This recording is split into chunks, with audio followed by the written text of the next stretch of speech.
போட்ட ட்ரெஸ்ஸையோ இல்ல பனியனையோ சனிக்கிழமையே போட்டுங்க. ஏன் அப்படிங்கிறது லாஜிக்கா நான் சொல்றேன். சனி அப்படின்னாலே அழுக்கு, சனி அப்படின்னாலே லேபர்ஸ் அப்படிங்கும்போது உங்களுக்கு ஏழரை சனியோட தாக்கம் பெருசா பாதிக்காம இருக்கணும்னா அந்த அழுக்கு ட்ரெஸ்ஸை ஒரு நாள் நீங்க சனிக்கிழமையில பயன்படுத்திட்டு நம்ம சனியோட காரகத்துவமாவே முழுசா நம்ம மாறிட்டோம்னா நம்மளாலதான் அவன் அப்படின்னு அவர் விட்டுட்டு போயிடுவாரு. நீங்க இந்த குருவா பெர்ஃபெக்டா மாறும்போது வேற டைமென்ஷன் எடுக்கும்போது அவர் எட்டி பார்க்க செய்வார். அதோட தாக்கத்தை ஜாஸ்தி படுத்த செஞ்சிருவாரு. வெள்ளிக்கிழமை போட்ட ட்ரெஸ் அடிக்காம போட்டோம். ஆமா, சூப்பர். ஓகே சார், ரிஷபராசியோட குரு சொல்லி யாரும் இல்ல. ரிஷபராசி இந்த ஆண்டு எப்படி இருக்கும் குரு பயிற்சிக்கு அப்புறம்?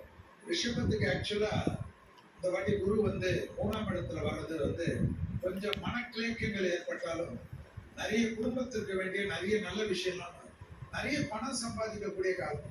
அதனால தொழில் நல்லா இருந்தால் தான் பணம் வரும். அதே போல சுபவிரிய பிராப்தங்கள் ஏற்படும். குடும்பத்தில் அதிகமான ஈடுபாடு கொள்வார்கள். தாய் வழி உறவு, தந்தை வழி உறவுடன் இருக்கக்கூடிய மன சங்கடங்கள் போகும்.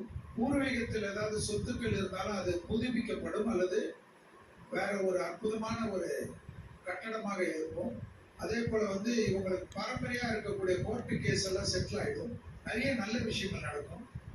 சனி வேற இவங்களுக்கு இன்னும் அடுத்த 2 வருடத்துக்கு பிரமாதமான ஹெல்ப் பண்ணக்கூடிய நேரம். ஆனா நிறைய குழப்பங்கள் கண்டிப்பா இருக்கும். இவங்களே யாராவது எதிரியா இவங்களே நினைச்சுப்பாங்க. ஆனா இவங்க சீண்டவே மாட்டாங்க. அதான் கடகராசிக்காரங்களுக்கு எல்லாமே